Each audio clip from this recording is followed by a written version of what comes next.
Business Buzz is proudly sponsored by K-Man Medical Supplies. Call them at 949-6211. And K-Man Insurance Center, celebrating 45 years in the Cayman Islands, specializing in property, life, and other lines of insurance products and services. And now, Radio Cayman presents The Business Buzz, an insightful and fresh take on a variety of issues that impact the local business environment. This is where we address the business topics that matter. Radio Cayman's Business Buzz. Here's your host, Anita Khan. Good morning and welcome to another Business Buzz. Thank you so much for joining us this morning. Good morning to our producer, Ms. Susan Watson, in the next studio. Good morning to our listeners, our viewers on YouTube, and our guests in the studio this morning. On this first segment, we will put the spotlight on the upcoming Cayman Bayanihan Philippine Festival 2022.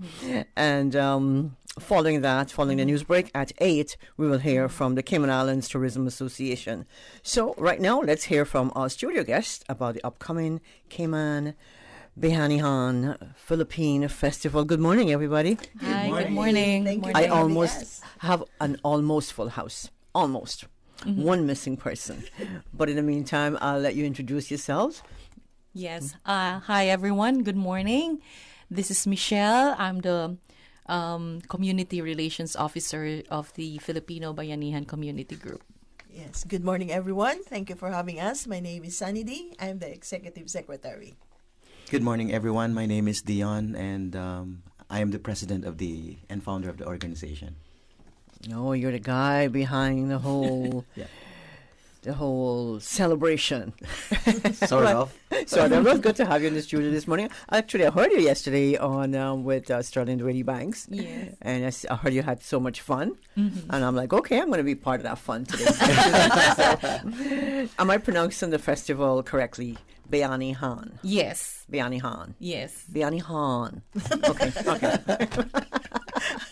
Now, I don't know much Tagalog or I know two words. That's salamat Yes. and bukas. That's right. See? I know that'll be a big one for you. Not too many people know about bukas. Yes. But I worked with I've had some Filipino co-workers in my last job, and they always tell you. I would write it down, but my brain would not hold it. But bukas, I would not forget. Salamat, everybody knows salamat. Yes. Thank you. Yes. But bukas means tomorrow. Tomorrow. See you tomorrow. Yes. So when they were leaving work, they'll say bukas. Yes. And I'm like, okay, bukas. I got that one. So when you leave here, I'll say bukas. Yes. So now let's talk. What's the meaning of Bayanihan? Bayanihan is it's actually a combination of two words or three words. Bayan is a place or a city or a province. Bayani is a hero. Han is an act. So it's a community heroic act. Okay. And it's sort of like what we've mentioned. It's also very close to the meaning of Caymankind. Oh, okay. So it's Got you. it's a group of people. It's a community working together for to benefit somebody, who's in need, who might be looking for assistance. Okay, Bayanihan. Yes. So, Dion. Yes, ma'am. Since you're the brainchild behind all of this, how did you come up? I mean, okay, this is something that you do in the Philippines. This community service, is this a regular thing that you do? No. Okay. No, and I would like to, not correct, but change the word that I am the brain. No, Okay. I'm not the brain. When the organization was established, there were a lot of people like Michelle, Sunny D, Miss Carmelita, Ferdy, all of them. These are the brains of the Cayman Bayanihan. Okay. Back home, I don't really do community service. I'm just focused on my studies and I work like that. But I do help little by little. But it was just during the lockdown that it all started. we have nothing to do and everything. And then this friend of mine named Derwin called me up saying, I have a customer who wanted to give some package to the community. He said, do you want to accept them? I said, yes, because I have a living room that you can put it, I said. So he dropped them off there. And then the next morning, I was just looking at them like, what are this now? So my roommate, I said, maybe we start packing it and then spread it out to the community, right? But when we were start packing it, we thought of adding some more because the package is not really, matched to the Filipino thing. So we went to different supermarkets. I don't know if you remember, there's a schedule for each supermarket. Right, correct. During that Correct. time. Right. And we were like assigning, hey, my friend, hey, can you get some rice here? Can you get some biscuits here? So it was a struggle, but we ended up distributing, and we were just planning to distribute 50 people. How Only many for you end up- 50. How many you end up? More than distributing? 1,000. Wow. Yeah. Very Yeah, nice. because he forgot to mention that the package is a car full. Yes. And I think it would be best also to mention that the person who sent, Yes. who provided those first batch of food groceries came from Miss Supriya Boden. Yeah. And that was the seed that We started always it. Started tell the whole- yes, Yes. This whole yes, thing. Yeah. Wow, very nice. Very nice. A good start. Yeah. Good start. So you had the first Bahanihan last year. 2020? 2020. Yes. Okay. So you missed one in 2021. Yeah. So you decided to revamp it in 2022. So when is this taking place?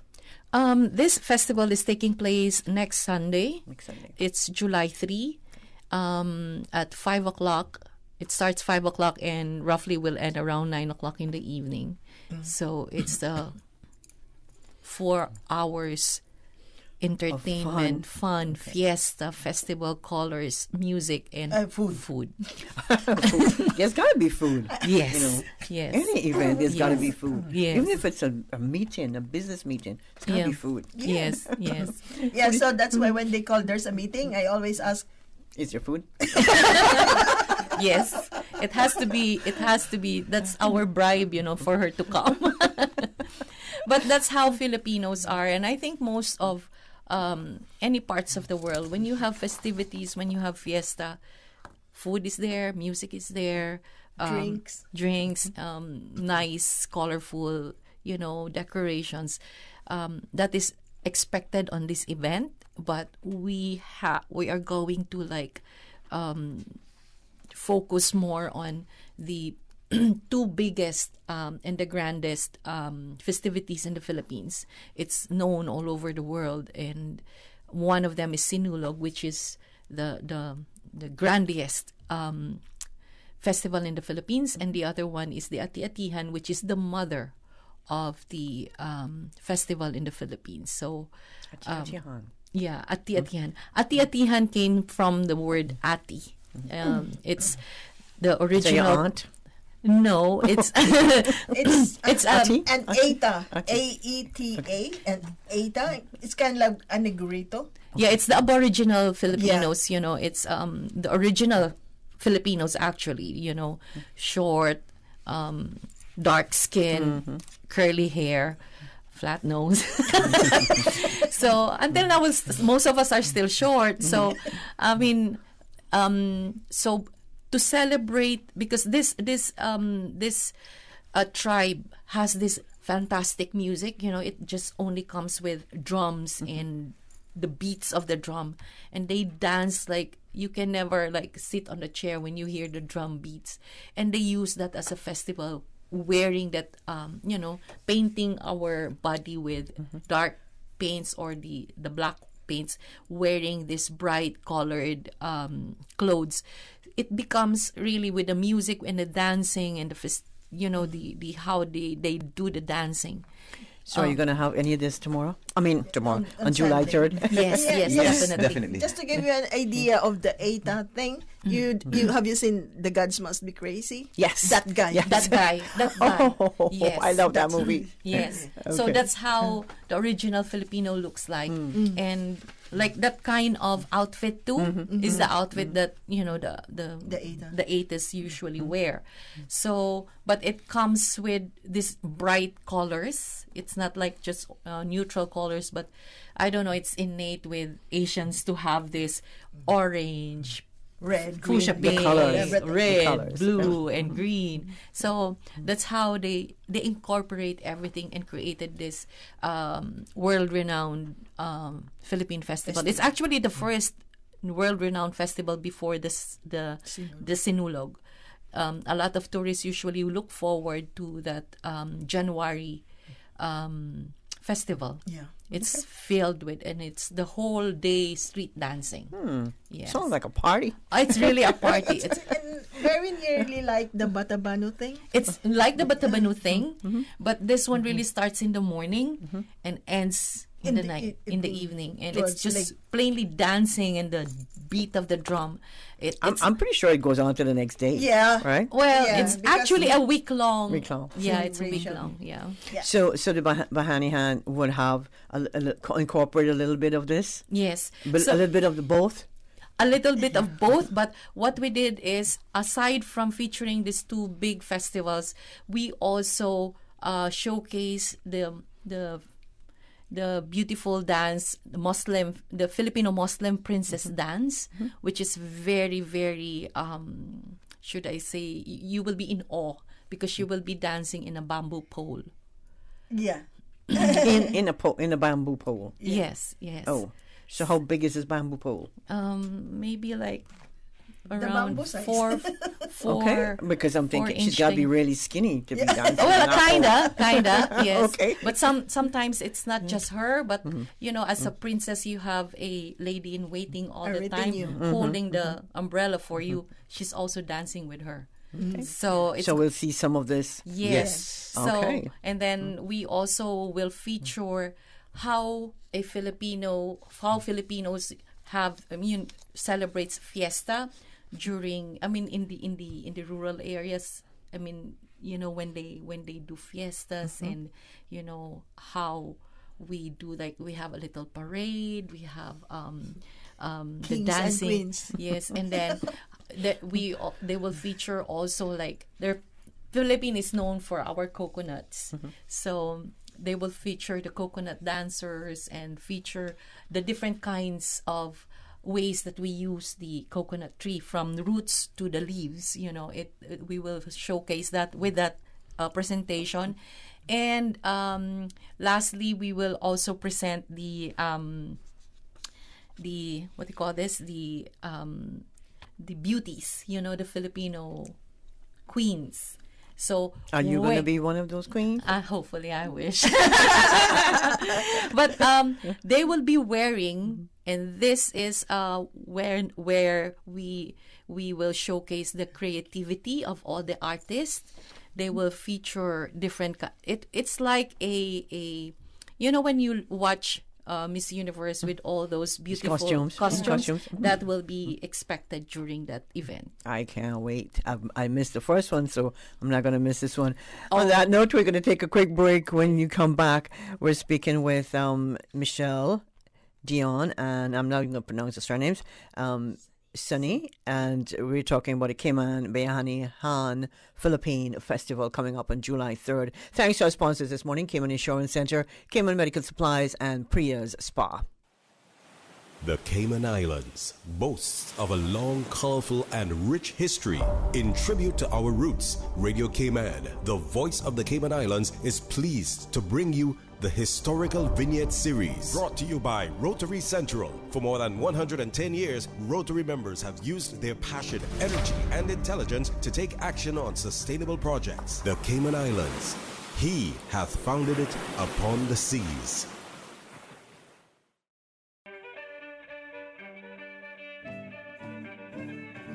The 1700s proved to be a very important century to the Cayman Islands. Permanent settlement of Grand Cayman began with a few families, most notably the Boddens. Between 1734 and 1742, 5 land grants in Grand Cayman were made by the governor of Jamaica. At this time, mahogany and logwood were exported to Jamaica. In 1780, William Eden, a mariner and early English settler, established a cotton and mahogany plantation in Savannah's Pedro Bluff and built St. James, now known as Pedro St. James Castle, a remarkable building for that period and the only house on Grand Cayman to survive a devastating hurricane of 1784. In 1794, the wreck of the 10 sails occurred, and Cayman's most popular legend of how the island became tax-free was born. In 1798, the governor of Jamaica appointed the first magistrate in Cayman. Threads, fibers, the finger-printed view, history captured, vibrations of color from canvas, the vivid, the lively, the subtle message in image, the potter's dream, the picture that speaks, that sings, that shouts, that laughs, that cries, layers of truth in revelation. The National Gallery, celebrating 25 years since 1996, now finally rooted in 10-year-old digs, a permanent home since 2012. The National Gallery of the Cayman Islands, our leading voice, the face of the visual arts, education, exhibition, the pearl of cultural exhortation. Home of our treasure, the permanent collection. Bendel hides the pillar, the icon, master painter, trailblazer, our Caymanian Picasso. Rotary Central invites you to view all that we are at the National Gallery. Rotary serves to change lives. Radio Cayman's historical vignettes was brought to you by Rotary Central. For more than 110 years, Rotary members have used their passion, energy, and intelligence to take action on sustainable projects. Priya, the renowned spa specialist, is back with her new private location in the Barnett Building. Experience the magic. Feel lighter, brighter, younger, and rejuvenated. A truly one-of-a-kind anti-aging facial with Priya. Priya Spa, located 2nd floor, Barnett Building, next to the Red Cross. Call or WhatsApp 327-2272. Priya has been serving the Cayman community for 21 years. Isn't it time you lived the Priya's experience? So WhatsApp 327-2272. Monday special, take 15% off Priya's Spa facial treatments every Monday. Now open on the sister island, BRAC Medical Supplies. Everything from over-the-counter items to home care products such as wheelchairs, crutches, bed pads, adult briefs, and PPE items. Friendly, local, loyal, and long-standing service right in the BRAC. BRAC Medical Supplies. Call today at 948-2228. Better yet, come see us. We are located right next to the Alexander Hotel.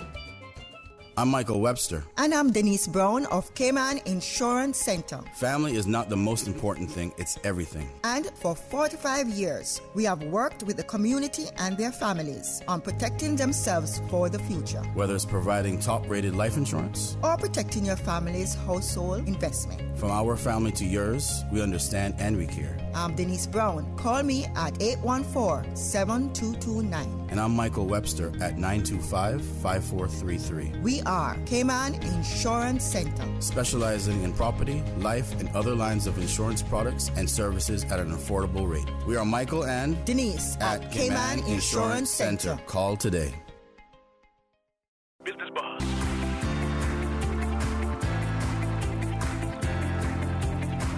Business Buzz with your host, Anita Khan. Good morning. Welcome back to the Business Buzz. It's Bahani Han time. Yes. Once again. And in the studio to talk about it all, we've got Michelle, Dion, and Sunny. We want to talk about the prize. You've got a grand prize, a raffle. Let's talk about that. What are we raffling? The first prize is a 2013 Honda Fit, and it's a hybrid. And that will be our first prize. And then the second prize will be $1,000.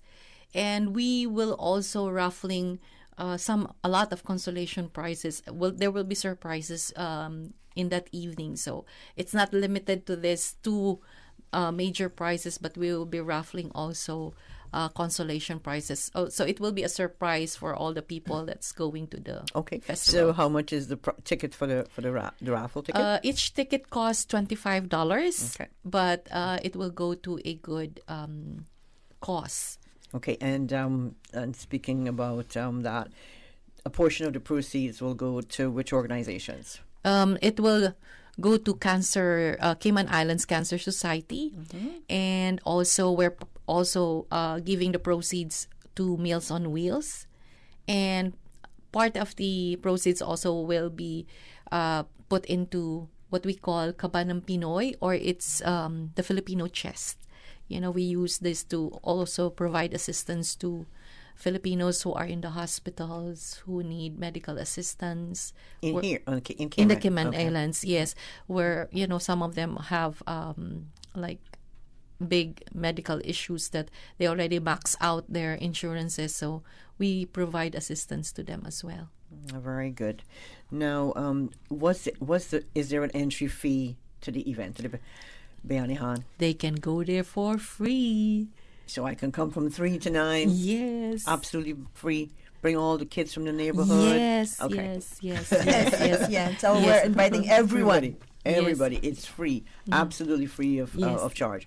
So you just need, if you want a chance to win the car, and of course be able to help with these organizations, you buy a raffle ticket. Yeah, and they can also buy tickets at the gate. Yes, we will be selling tickets at the gate on a certain period of time before we do the actual raffle. So all the tickets will be in the Tambiolo. Okay. Do you have to be at the event to win? No. No. Okay. No, you don't have to be there. But it would be great if you would be there. Yes, yes. So you can already drive out the car because we'll be bringing the car there during the event. If I come, I buy a ticket and I win. Yes. I get to drive the car home. Yes. Somebody get to drive my car. Yes. Bring it home. And drop us home too. Okay, that sounds like fun. Now, what sponsor? You have sponsors on board with you, because this must cost a lot to put together. Oh, it is. Yeah. Before I talk to the main sponsor, Will Jing will introduce that. I would like to thank, of course, our major sponsors. Number one is COE Group Limited of Morny Boats, yes. And, of course, Prodigy Jewelry of Mr. David E. Banks. We also have Western Union. Grace Kennedy. Of Grace Kennedy Money Services. Yes. Did I pronounce it right? Yes. Yeah. We also have Atisan. Can you help me? Wait, give me the list. Oh, no. We have the Governor. A.L. Thompson. Yeah, A.L. Thompson, Governor Square, Island Paving, Smoothie King, and Animal House, Royal Medical and Wellness Center, Mr. Kirk Donald, Foster's Food Fair, RDM Agency, Wendy's, Another Chance Thrift Shop, Proscaper Complete, Emma de Flor, And most of all, we are so overwhelmed until now and very grateful for the Department of Tourism headed by the Honorable Kenneth Bryan for the support and for for helping us with this event, with this festival. He was there in the first event. Yeah, with Mr. With Honorable Chris Sanders, Makibabush, and Bernie Bush. Woody Da Costa, Mr. Moto also Mr. of Moto of Rundown. Rundown. Yeah. Yes, and he was. Matt Brown. Mr. Mutu likes to eat. That's why. Oh yeah.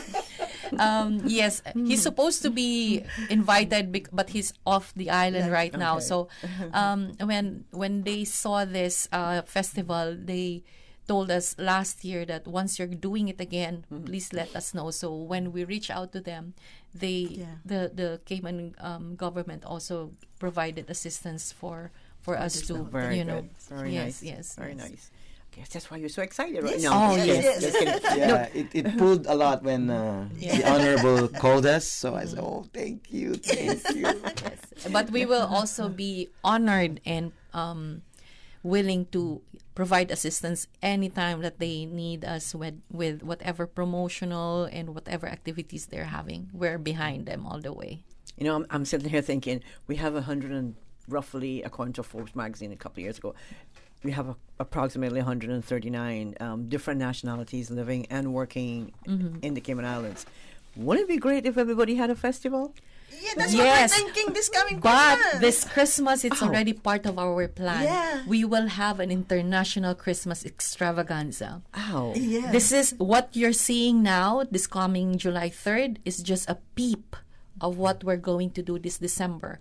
We will be inviting, I think this is our way of also letting all those different nationalities and their organizations, that we will be inviting them this coming Christmas, because we will have a Christmas village Yes. where we Yes. have a booth for like Jamaicans, Indians, Chinese, Honduranians, Filipinos, Caymanians, everybody can just go through each one booth and feel the Christmas on each countries. You will decorate your booth, you will have your food there, and everybody is dressed with their national costume. It's going to be a wonderful, exciting event this coming Christmas. And Do you have a venue marked out We're yet? still working on it we're working on it because we need the place to be capacity, covered. We don't know how we're gonna. Okay. All right. So don't forget, let me keep Bayani Han in mind Yes. first. Yes, Let's get yes, through that yes, first yes. before we get excited. Philippine Festival. Susan reminds me that it's a Philippine festival. Yes, Susan. Now, vendors, there'll be food available. Yes. Do we have to buy food, or the how food, does this work? because the entrance is free, but Right. there will be food stalls, mostly like barbecues and like food that you can eat while watching the show. There will be food stalls there. There will be also food stalls for Cassava cakes, everything. yes, Everything. Oh, everything. a mixture of Cayman, Yes, Cayman yes, kind, yes, and yes, Filipino yes, kind. yes. Okay. Yes. Roasted pig. Oh man. Yes, Oh, it's like wow. the Filipino fiesta. Whichever side you turn, there's food. So there will be also some booth selling, crafts and Beauty products. beauty products as well. So it's like a get together of So different. how many performers will be showcasing their Wow. talent? The dancers only are 80. Only 80. Yes. The Okay. dancers, just The dancers. Just But 80. we have also have bands, Yes. and we also have a choral group, and there will be also solo for performers singing. So roughly in total like 100. So the festival, it's on stage. You come in, you have all the vendors and stuff, but the basic, basically this will be taking place on stage. Not on the stage. These big dancers, the dances that we're going to do. We designed the Lion Center that they will have space in the middle where they can do these performances. That it's like you're watching a street dance, but at the comfort of your chair. Oh, nice. And Oh, having the nice. And your food as well. Yes. Okay, so let's before I let you go, when you have a couple of seconds left, let's remind our listeners what we're celebrating, what time, where, Yes. when, how, and how to come. Well, I'm inviting everyone to celebrate the Philippine Fiesta. It's going to be on July 3rd. That's a Sunday. And we'll start at 5 o'clock until 9 o'clock in the evening. So we're inviting everyone to experience. Bring your friends, family, Yes. and everything. It's free, the entrance. Absolutely free. I want to thank you so much, and we look forward to being there. Good luck. And Thank with you, the sir. raffle, make sure you sell lots of tickets. Yes, With yes. the- If I can just quickly say, we will be selling tickets at Foster's this coming Saturday in the afternoon at Foster's Airport and Foster's Camana Bay. What time? 3 to 6 for Camana Bay and 1 to 6 in the airport. Okay. And on that note, we're going to take you to news. Thank you so much for joining us. Thank you, Anita. And studio time by Foster's is 8 o'clock. Make way for Dairy Month. This year, Foster's is taking a legendary spin on dairy. Each week, Foster's Camana Bay will be offering special weekly samplings of yogurt, cheese, and dairy alternative products. We're also offering 5 lucky customers a chance to win a $200 Foster's card when you purchase any 5 dairy products at any Foster's location from now until 30th June 2022. For more information, head to fosters.ky. Get moving with us and celebrate dairy all month long. Foster's, better because we care. The voice of the Cayman Islands. 89.9 FM in Grand Cayman and 93.9 FM in Cayman Brac and Little Cayman. Silver wings shining in the sunlight. Radio Cayman. For today's biggest news. Radio Cayman, the voice of the Cayman Islands.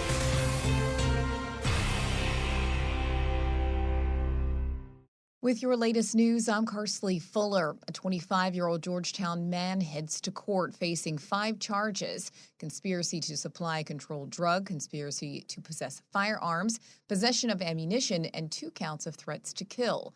The charges stem from an incident that took place in May when the man was arrested on suspicion of possession and consumption of ganja, causing fear of provocation of violence, and other related charges. He was rearrested on June 17th and formally charged 2 days later. He was admitted to Georgetown Hospital but was represented in court on Monday, June 20th, where he was remanded into custody until June 28th. The Department of Environment is seeing reports of green turtles mating close to shore, which indicates that they will soon start to nest. This means that Cayman is more likely to encounter groups of turtles in the water.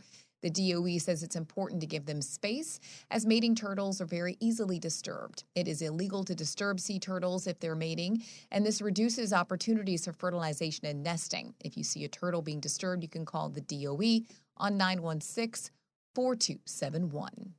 44 boys and girls get their awards and certificates as they transition from Georgetown Primary to high school on Wednesday.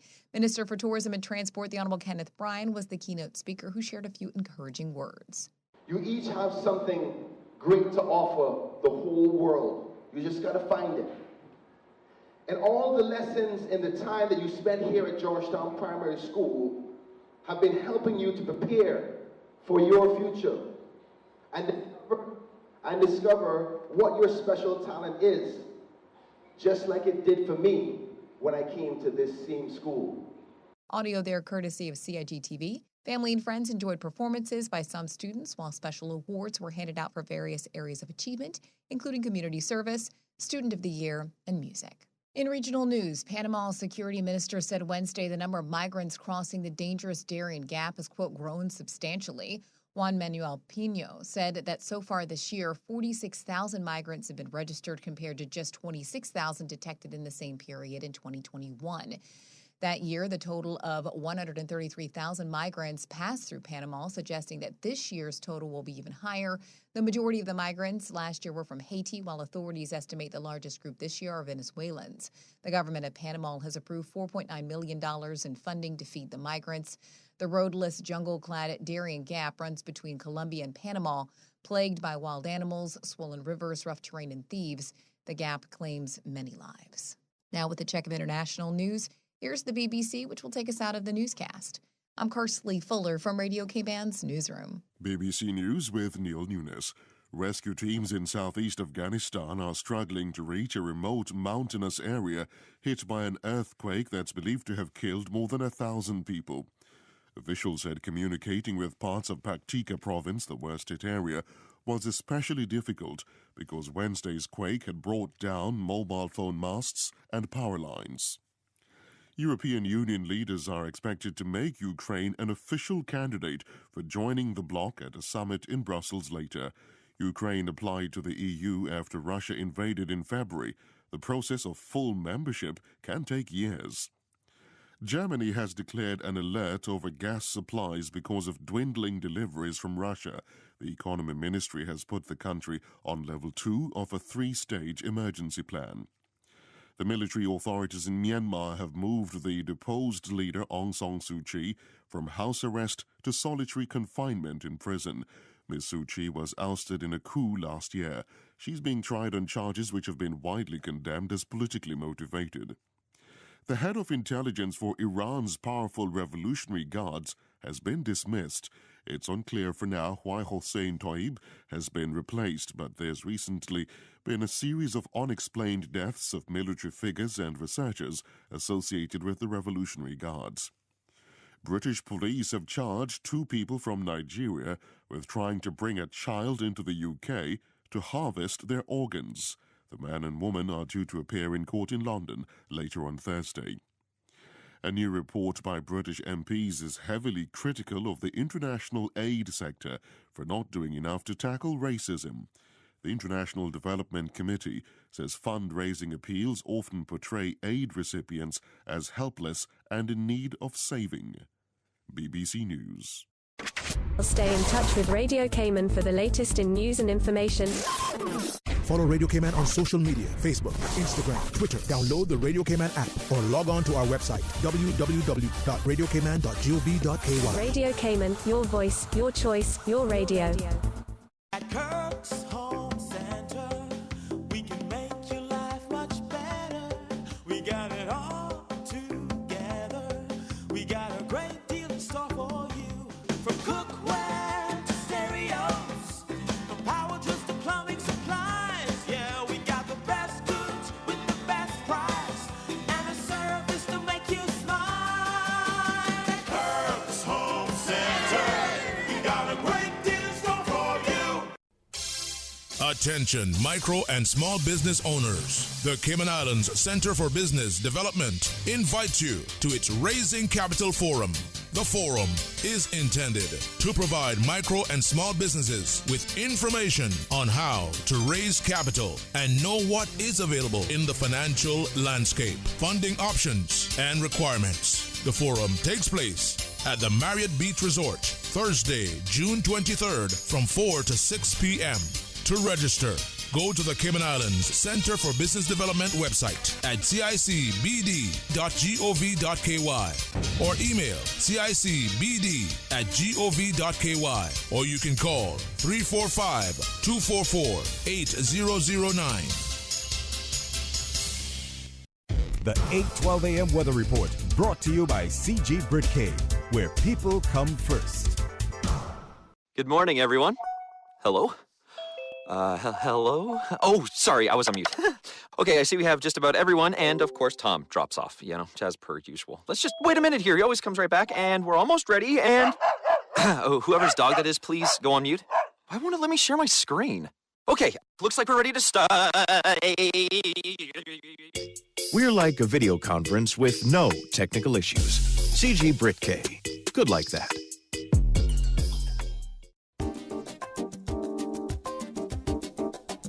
Good morning. Let's take a look at the latest weather report.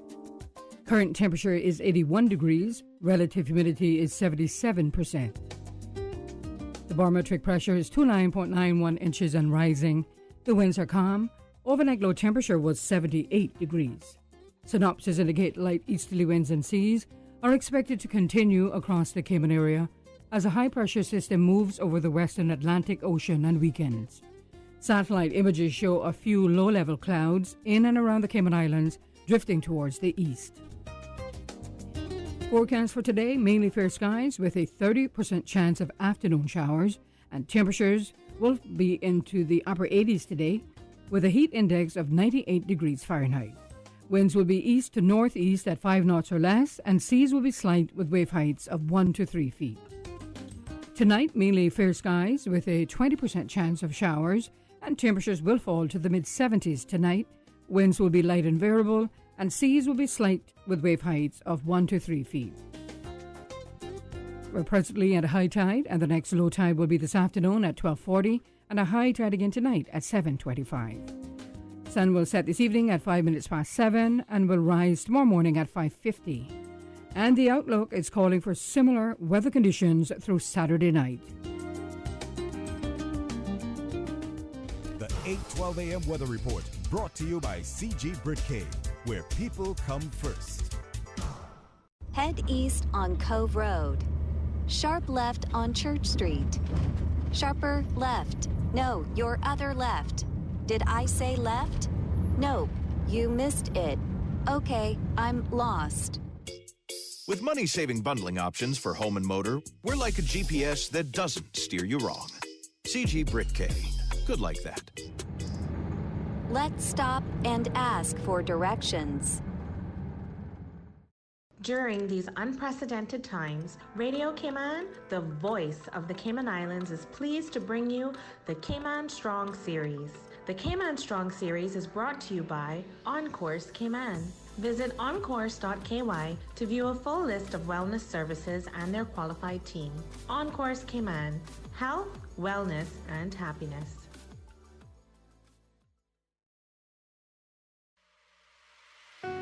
Achieving your goals is a very rewarding feeling, but at times can feel very frustrating. especially if and when we miss our target. As you approach your goals in life, set yourself up for success. When setting your goals, keep it positive. The human brain does not work very well in the negative. If told not to think about pink elephants, most people's brains go straight to a pink elephant. When setting goals, focus on what you're going to do rather than what you are not going to do. For example, instead of saying to yourself not to go on Facebook, say to yourself that you will study more. Change your thinking and change your life. During these unprecedented times, Radio Cayman, the voice of the Cayman Islands, is pleased to bring you the Cayman Strong Series. The Cayman Strong Series is brought to you by OnCourse Cayman. Visit oncourse.ky to view a full list of wellness services and their qualified team. OnCourse Cayman, health, wellness, and happiness. These days, feelings of loneliness, anxiety, stress, and depression can be overwhelming. Just know you are not alone. OnCourse Cayman offers private mental health services for children, teens, adults, and groups. Visit oncourse.ky to view a full list of wellness services and their qualified team. OnCourse Cayman, health, wellness, and happiness. The traffic report is brought to you by Subway. Meeting, event, or office celebration? Visit subway.ky to place your catering order today. Hey, good morning. Let's take a look at what's happening on the roads. Traffic is busy coming off of Bobby Thompson Way. Busy traffic on the Linford Pearson Highway, as well as on Crew Road heading to Georgetown. And traffic also busy coming off of the Esley Tibbetts Highway. North Sound Road, steady bit flowing traffic. And Godfrey Dixon Way traffic is moderate in both directions, as well as on Eastern Avenue. And on Shed Road, things are not looking too bad as traffic flowing moderately. Little steady traffic on the West Bay Road in front of the Ritz, heading to Georgetown, but nothing to worry about too much. And from the West Bay four-way stop, traffic is light to moderate, and light traffic on Owen Roberts Drive. That's what's happening on the roads. Join us again at about 10 minutes after 12 o'clock. We'll give you another traffic report. You see how hard it's raining? Yeah, and I don't have time to fight traffic and get my lunch from Subway. I have so much work to do. Why don't you order Subway by using the Let's Eat or Bento app? Save time, stay dry, and get your sandwich fast. I never thought of that. Great idea. I'm going to order now. Order me a veggie pizza while you're at it. And a cookie platter for the office. Too busy at work or home? Is the rainy weather stopping you from dining out? Order your favorite Subway sandwich, wrap, or pizza through the Let's Eat or Bento app with fast and reliable delivery. Subway, eat fresh. The traffic report is brought to you by Subway. Planning a meeting, event, or office celebration? Visit subway.ky to place your catering order today. The Health Services Authority's new pharmacy is now open at the Smith Road Medical Center. The new location features a large, comfortable waiting area and ticketing system to improve the patient experience. All uncollected prescriptions and refill requests previously submitted will now be available for collection at the Smith Road Pharmacy. Request your refills online at hsa.ky via WhatsApp 925-6532 or call 244-2715. For more information about our pharmacy hours, visit hsa.ky. As the community continues to take precautions from COVID-19, it is important to stay prepared for other disasters now that we're in the hurricane season. Here are some post-hurricane safety tips from the Department of Environmental Health. Did you know you must ensure all utensils are washed with detergent and rinsed with hot water if they make contact with flood water? For full guidance on post-hurricane safety tips, visit www.deh.gov.ky. Business Buzz.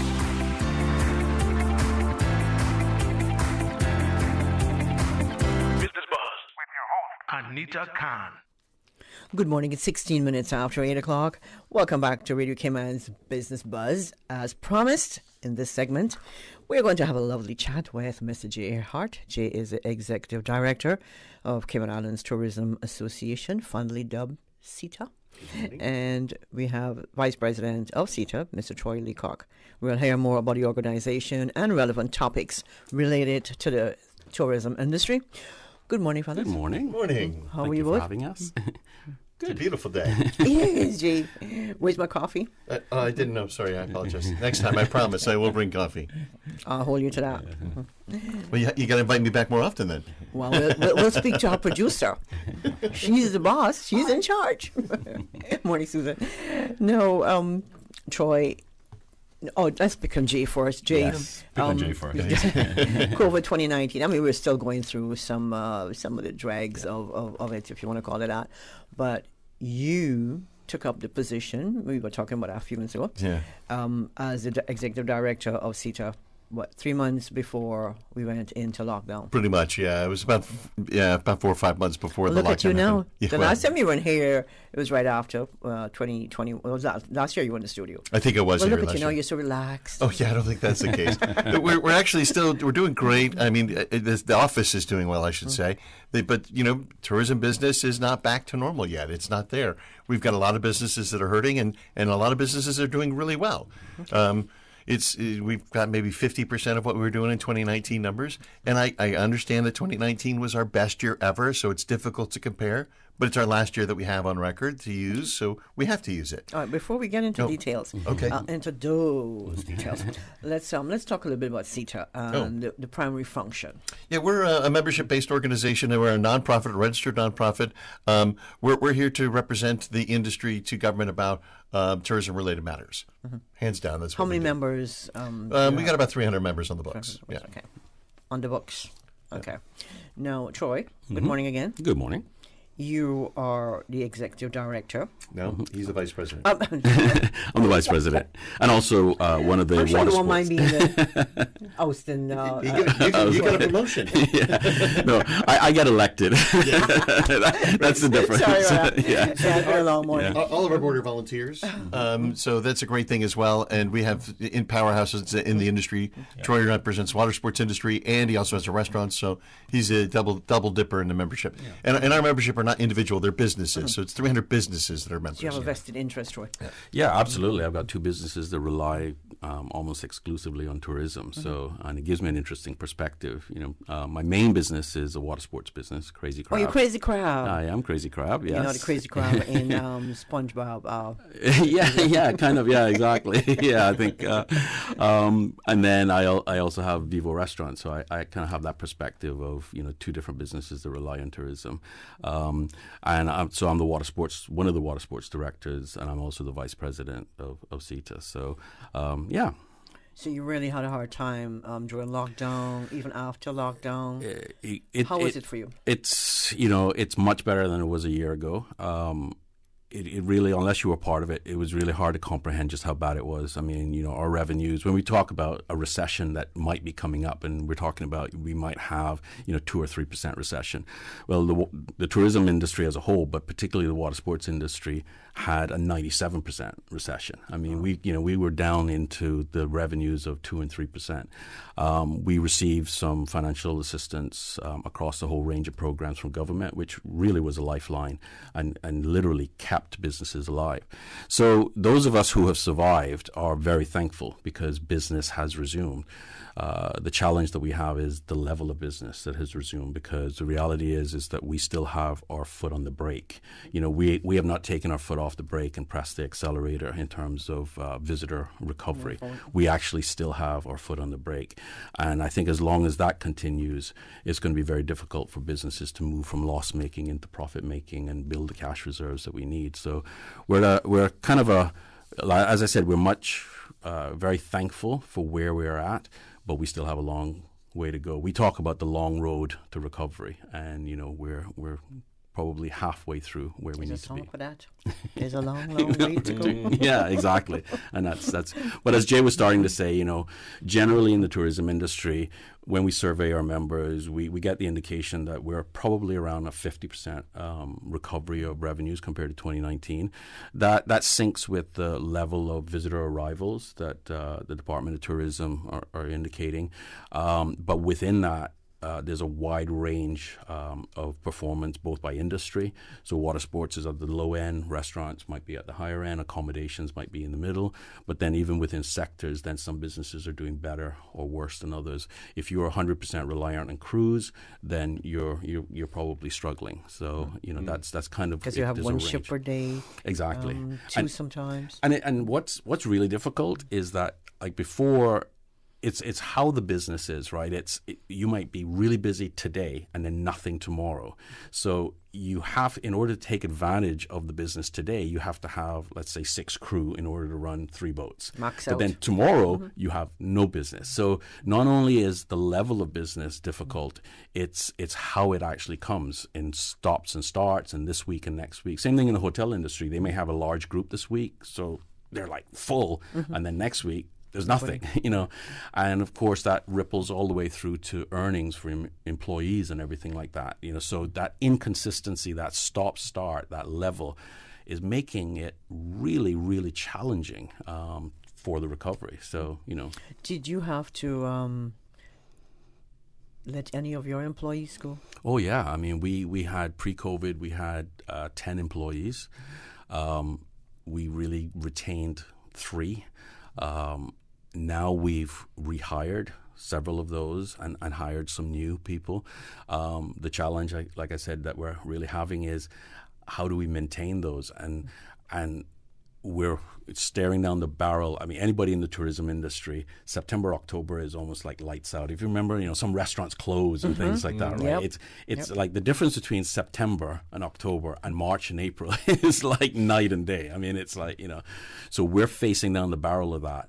So right now, if our business is back to 50%, in September, October, we're going to be down to 3 and 5% again. Oh. So where we're struggling is we haven't had an opportunity to build the profits and cash reserves that we normally build in March, April, June, July to get us through the September, October.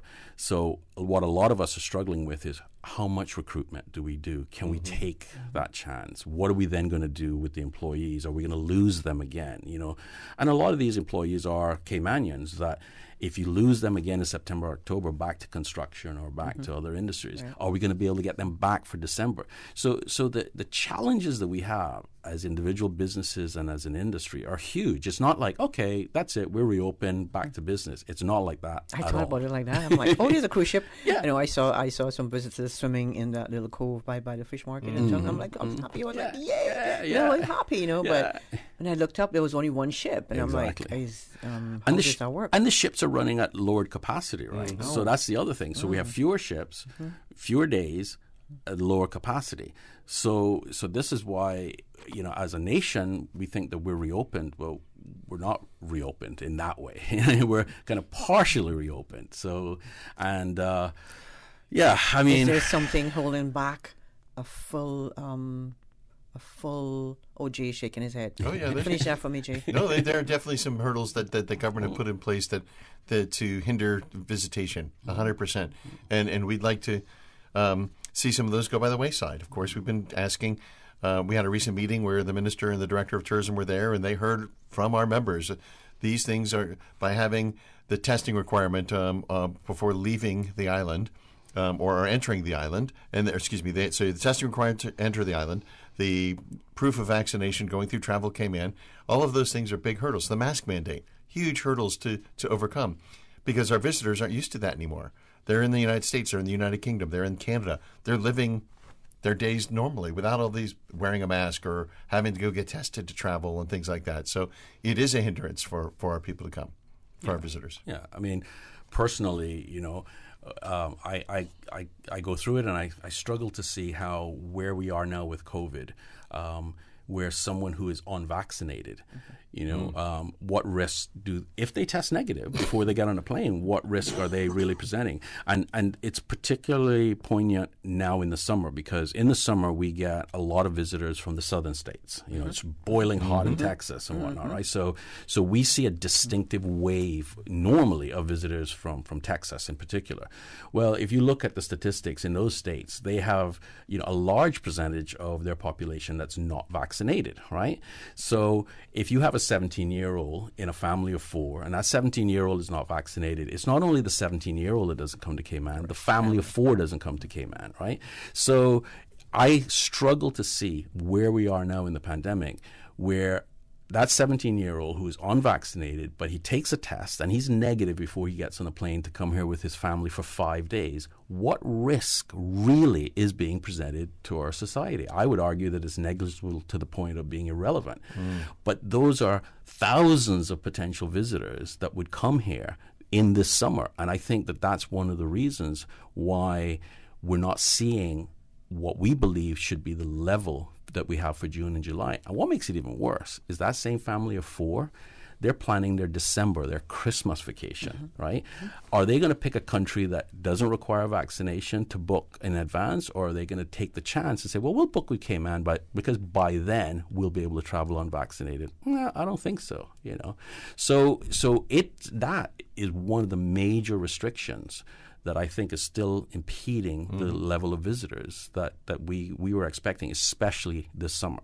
That's a lot for me to chew on this morning. But Troy actually brings a great point talking about specifically Texas. Yeah. We used to have a lot of airlift from Texas, and that has not returned yet. So people have to go through Miami. And you know how it is. You don't want to go through 2 different spots to go to your place you want to go.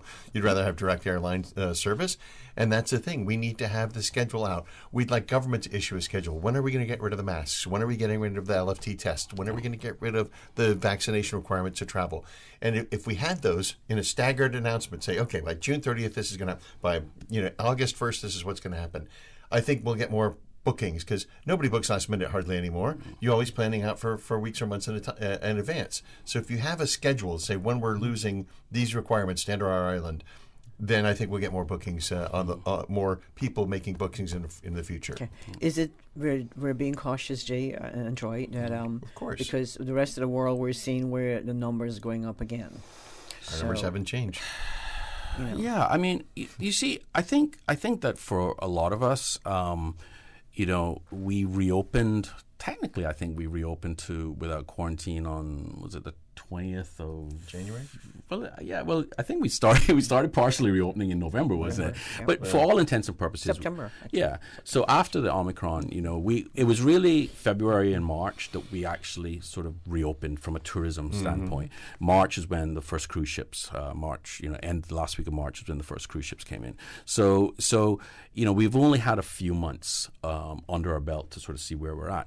And what we found is that we think that there was pent-up demand in that March and April. March and April came in really strong, and we all went, oh my gosh, let's go and recruit. I've got to do this. I've got to fix my boat. I've got to get some crew, whatever. And we had a strong March and April.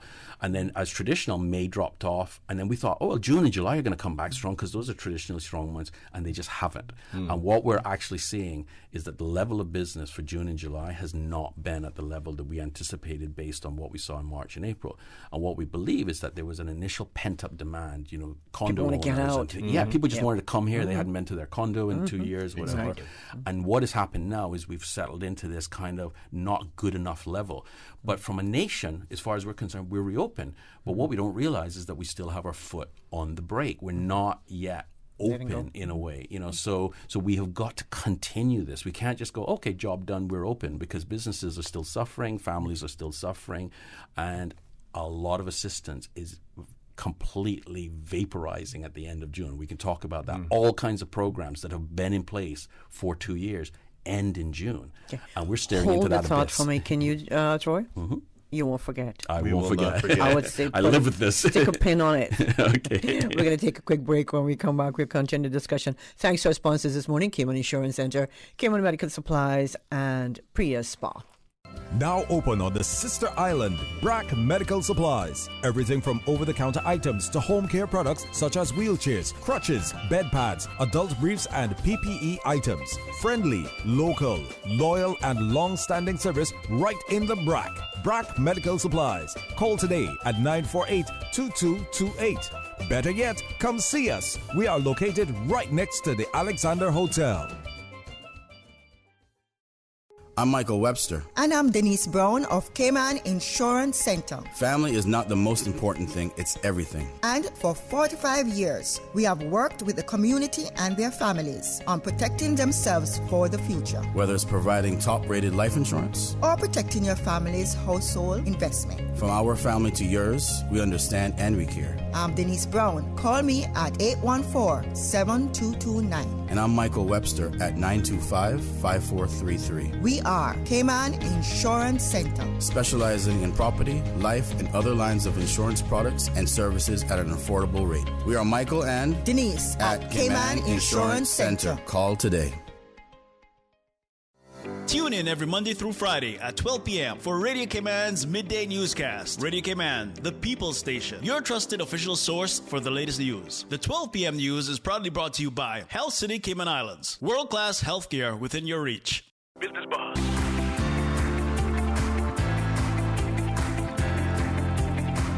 Business Buzz with your host, Anita Khan. Good morning. If you're just joining us, welcome back to the Business Buzz. We're speaking with Mr. J.A. Hart. Jay is the Executive Director of the Cayman Islands Tourism Association, CITA, and we have Vice President of CITA, Mr. Troy Leacock. Troy, can you remember when we took that break? Where you I think I stuck that pin at. We were talking about about the fact that so many programs are ending at the end of June, and financial assistance. And there's a whole list of them. You know, one of the most important ones, which we're asking to be continued, is a tour operators grant that was for water sports and land tour operators. That has been absolutely a lifeline. Sort of a spin-off of that was what we called the small and micro business stipend, which helped taxi drivers and restaurants and scuba diving and whatnot. Again, that's all scheduled to come to an end at the end of June. But then there are other programs that we're more familiar with, like the tourism worker stipend.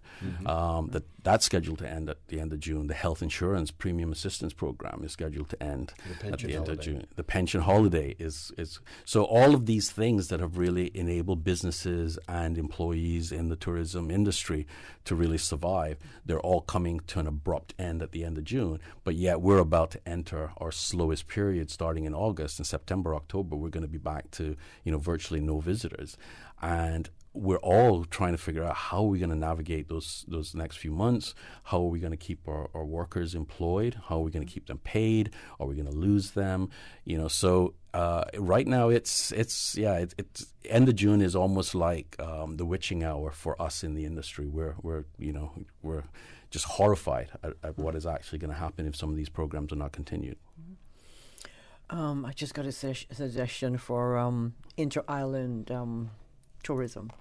I mean, I'm pretty sure you had some of that during lockdown and all that, after lockdown, but continue in the meantime. In the interim, can we do some of that? Like Crazy Crab can just take a trip across the yeah, some of the I know. I think I went to Little Cayman and Cayman Brac last August, and so this was before the reopening, and I was blown away by the number of people that were visiting from Grand Cayman.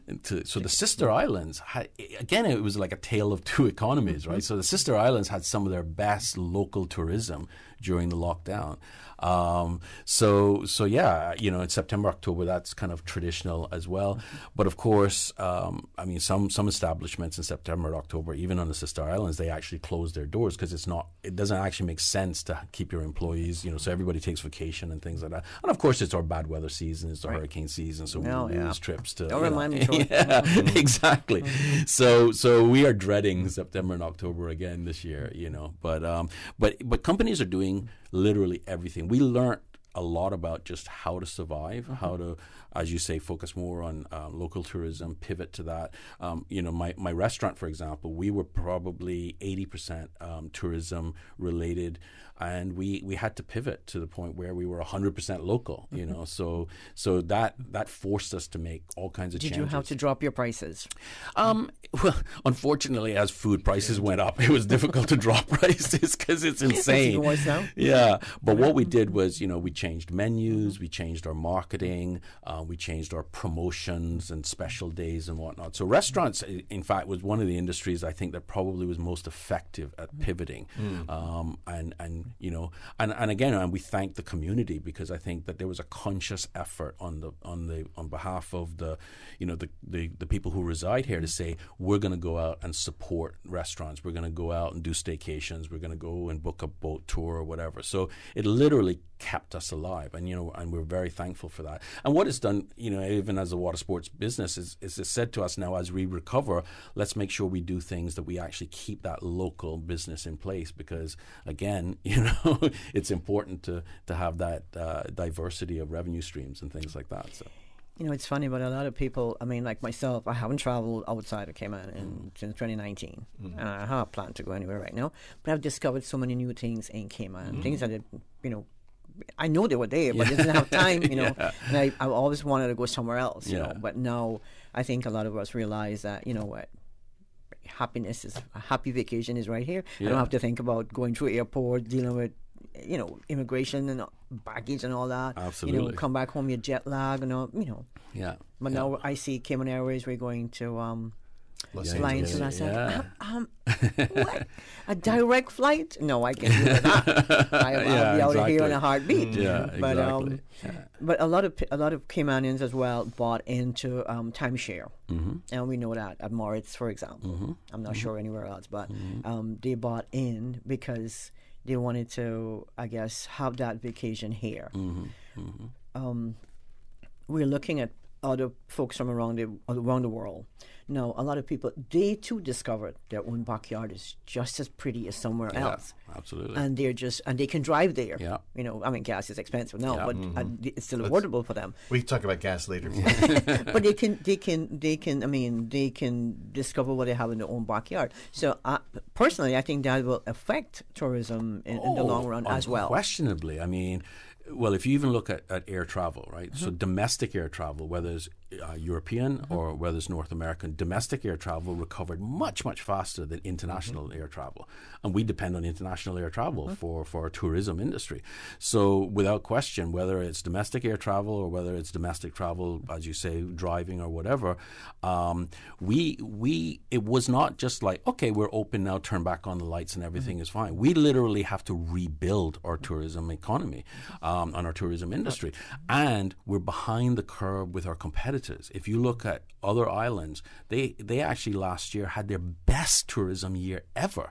And if we think about how, like 2018, 2019, which 2019 was our best year, we benefited from some of the hurricane destruction that happened in some of the other islands. So, that benefited us. People then came to us. It's almost the same thing in reverse. Now, because of our more restrictive travel requirements, those islands have benefited from the visitors that we have lost. So we literally need to go back and not only convince North Americans to travel to the Caribbean, but to travel to us.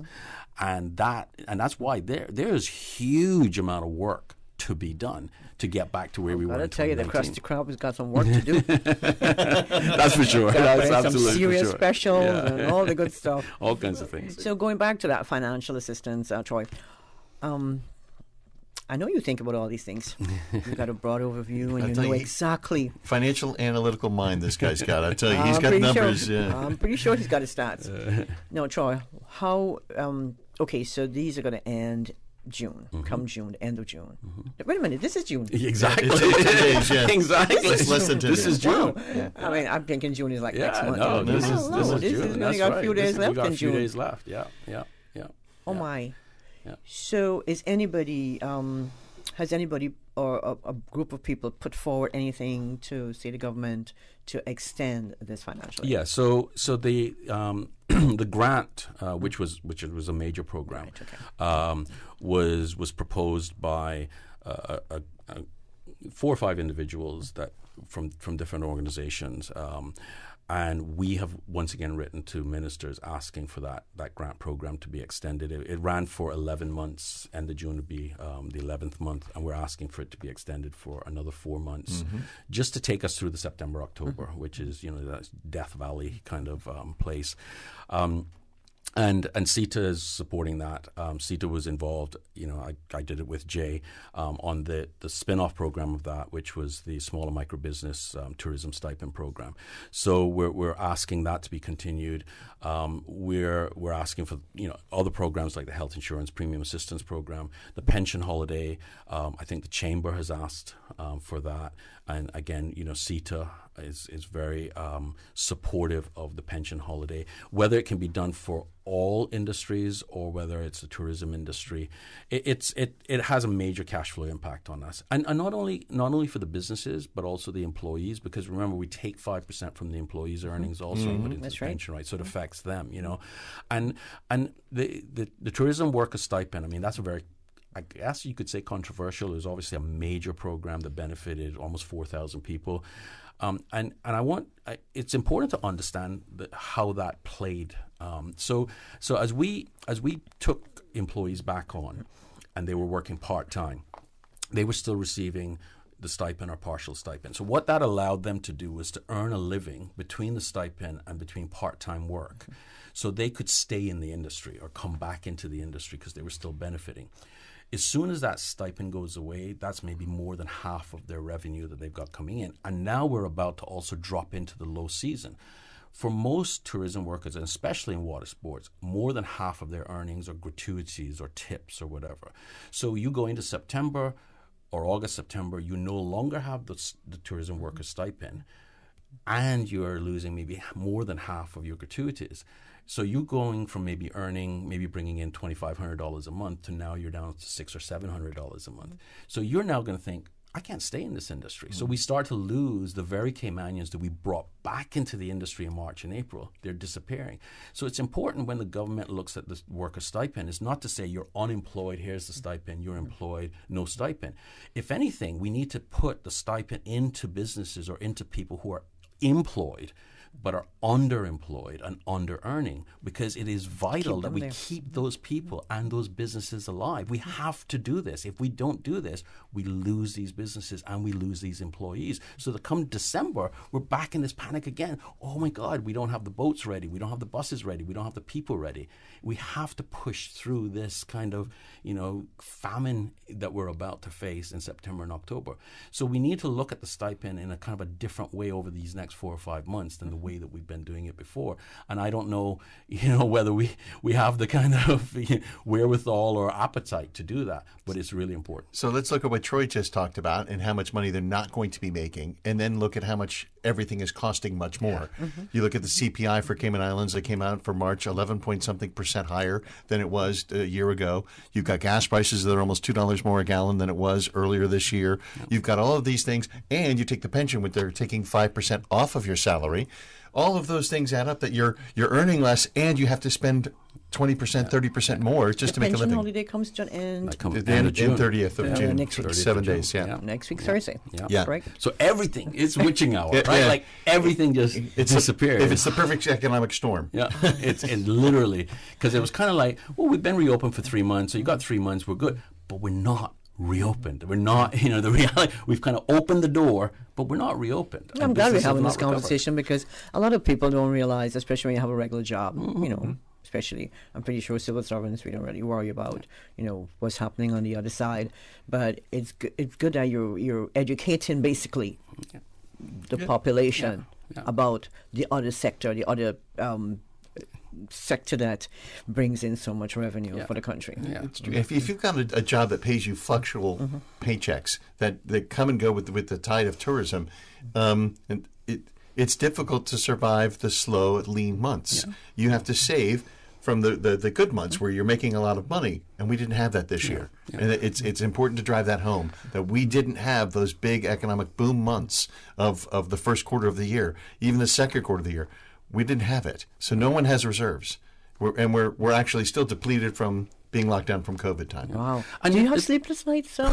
I don't think I've slept in about 3 years. But the thing is, Anita, I mean, you just touched on something about, people understanding the tourism industry and the economic importance and whatnot. But the thing is, I would argue that tourism is the single most important industry to Cayman, and not purely. So we might argue on that one. But I just want to if we just think about this for a second, right? Like, I'm not only talking from an economic standpoint. If we think about it, the tourism industry is extremely diverse, right? From the big hotels to the one person with their taxi, right? It's extremely diverse, right? Or an Airbnb, right? Extremely diverse. No other industry employs or has business ownership by as many Caymanians as the tourism industry. The tourism industry is the most socially impactful industry in Cayman. Why are we preserving our beaches or coral reefs? Tourism plays an important part in the environmental protection, conservation. So no industry has the economic impact, the social impact, and the environmental impact as tourism. So it's not just the economics. You say, well, financial services versus development or real estate or whatever. Tourism, in my opinion, is the single most important industry in Cayman. It's what touches the rest of the world more than any other industry. It's one of our longest serving industries, right? I mean, I remember seeing a BBC video going back to the 1950s when they talked about tourism, and that the men were off at sea, but the women were at home and they were hosting. It's an indigenous, it's long-standing. It is, without question in my mind, the single most important industry in Cayman that touches the widest breadth of people and involves the majority of Caymanians. We need to protect the industry, and we need to protect the businesses, and we need to protect the employees in that industry. We cannot allow it to struggle and fail, and we lose our visitors, we lose our businesses, and we lose the Caymanians in the industry. It is vital that we preserve this. Deputy Premier, the Honourable Chris Saunders, said at our recent meeting to our members that he predicted tourism will be the #1 industry in the Cayman Islands within 15 years. Okay, while I think about it, let's take a break. We got to make some money here too, right? Thanks to our sponsors this morning, Cayman Insurance Center, Cayman Medical Supplies, and Priya Spa. Priya, the renowned spa specialist, is back with her new private location in the Barnett Building. Experience the magic. Feel lighter, brighter, younger, and rejuvenated. A truly one-of-a-kind anti-aging facial with Priya. Priya Spa, located 2nd floor, Barnett Building, next to the Red Cross. Call or WhatsApp 327-2272. Priya has been serving the Cayman community for 21 years. Isn't it time you lived the Priya's experience? So WhatsApp 327-2272.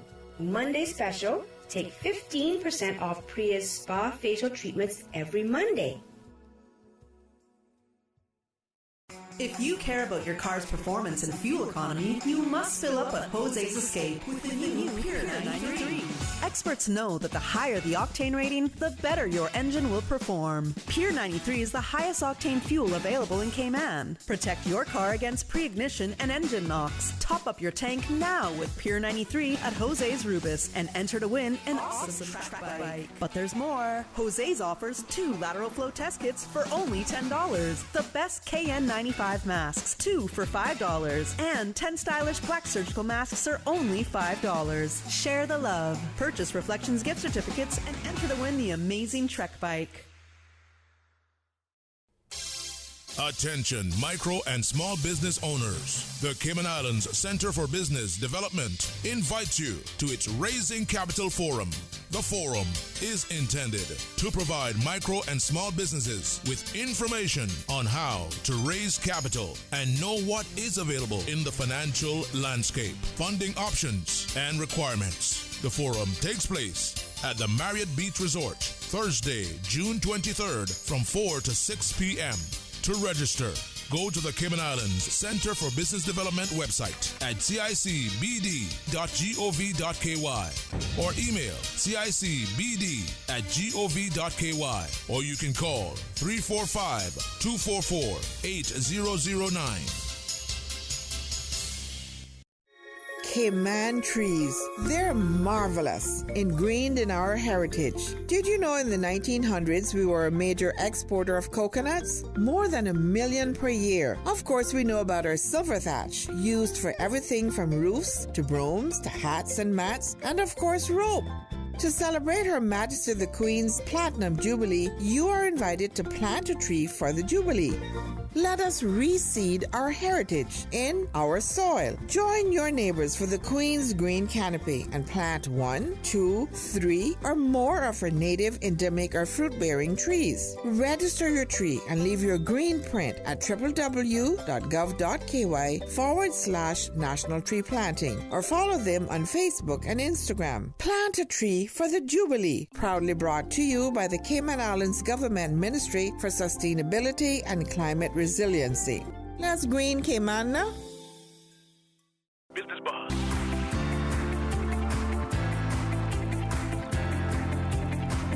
Business Buzz with your host, Anita Khan.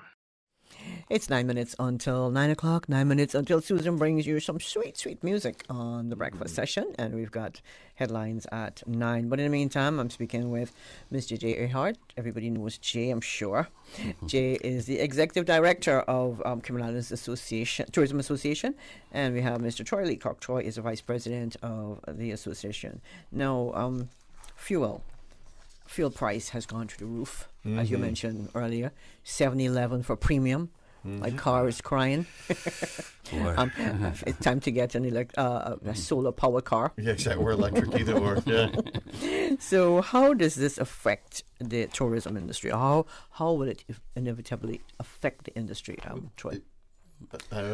Go ahead. Well, in terms of how the effect for generally, I mean, I think everybody understands, what increased fuel cost does for their personal home. That ripples through businesses, but there are two sectors in particular that really, really suffer, and that's the transportation sector and the water sports sector. Basically, anything that has to run a gasoline engine. So whether it's a boat or a bus or a taxi. I mean, for some industries, or some companies, the fuel can represent 20 or 25% of their costs. So it is absolutely huge when we've had a 40 or 50% increase in the last year. But every business, whether you're a restaurant business or a hotel or whatever, we're being impacted by this. And Jay will talk a little bit more about what some of the ask is for government, but we certainly need to look at ways that we can reduce the import duties or something like that for a temporary period of time. North America, United States is now asking Congress to waive the taxes. So we would specifically like to see waiving of import duty on fuel for maybe the next 6 months. Mm-hmm. Yeah, and it has to be passed on to the consumer, of course. Well, of course, and that's what OFREG is for. I mean, that's why the government set up this organization years ago, and you can monitor the fuel prices and things like that, so they can see that it would go back to the consumer, of course. The government knows that this is a priority because they just offered a stipend for civil servants because the fuel costs have gone so high, electricity bills are going so high. So, I mean, imagine the electricity costs have gone up, and then you've got a transportation business. It's 50% more increase everywhere across the board. So we would like just the government to think about maybe reducing the fuel duty completely or waiving it for 3 to 6 months, similar to what they're doing to help out the civil servants. Former civil servant, love the fact that the government takes care of their employees, love that. But there's only 7,000 civil servants, and that's only 10% of the population. So let's help 100% of the population. Let's make sure that we're all getting a little bit of the benefit there, instead of just a 10% portion of it. Yeah. And I think it's easier too. I mean, I'm not quite sure we understand exactly how the electricity rebate or whatever that's been put out there is going to happen.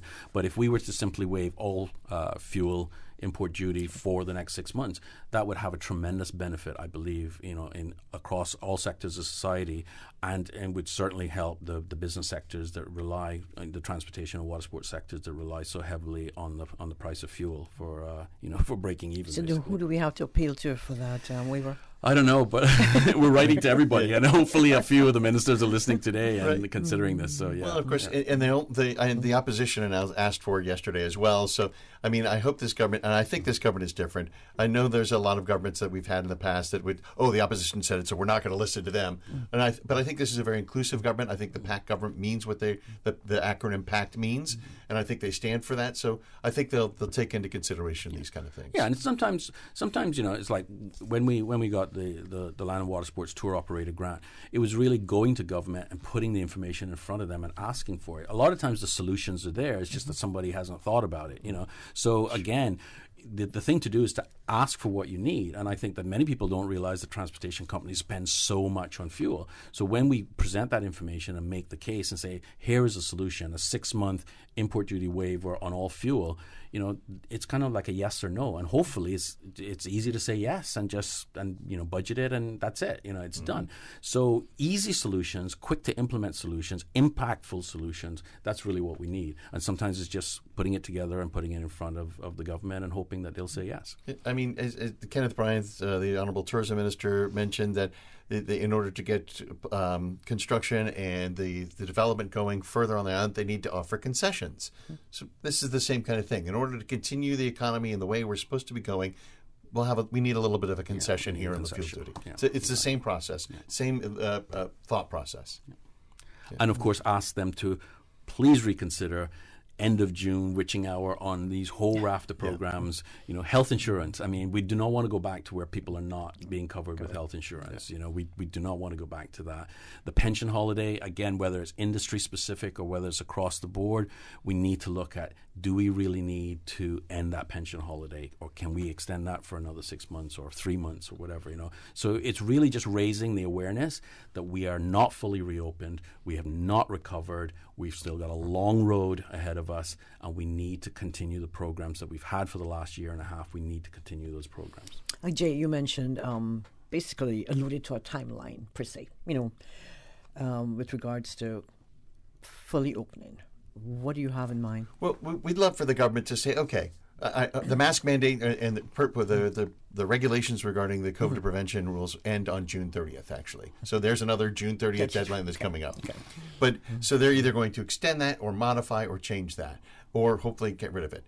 That's our hope. But we know that's not going to happen. But that includes the mask mandate, that includes the testing before arrival, and then the verification of vaccination.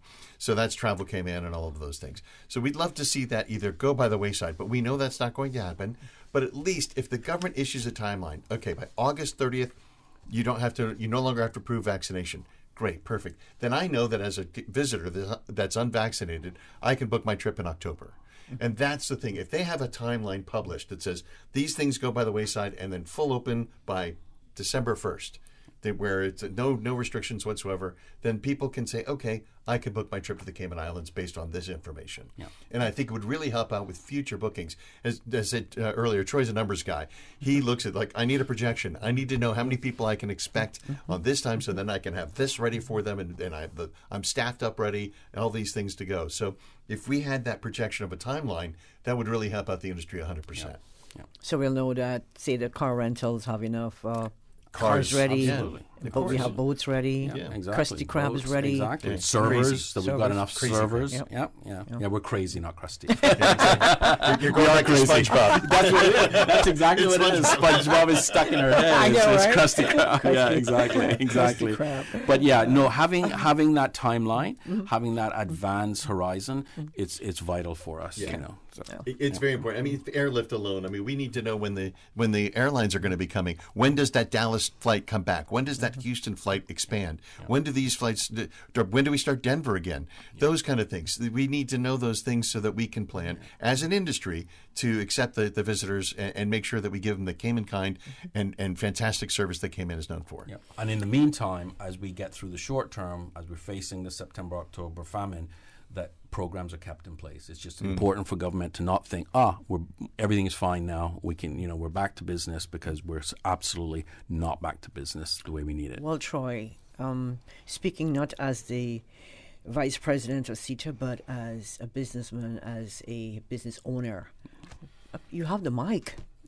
well, speaking as both. I'm speaking as both. Absolutely. I'm desperately trying to keep my business alive. I'm desperately trying to keep my employees employed. I have employees that have young children, and I am very worried about September and October, what their earnings are going to be, my ability to keep paying them at a level that allows them to survive. I'm really, really concerned about it. I am as concerned about September and October this year as I was during the border closure. So it's I appeal to those in power to look at ways that you continue to support us through this period. Troy, I wish you all the best. Thank you for and having hopefully we can be fully open soon, sooner than later. Jay, any? No, I thank you for having us. We always love Radio Cayman. It's nice to talk to the people, and we're so used to talking just to our members, so it's nice to actually talk to the people of the Cayman Islands.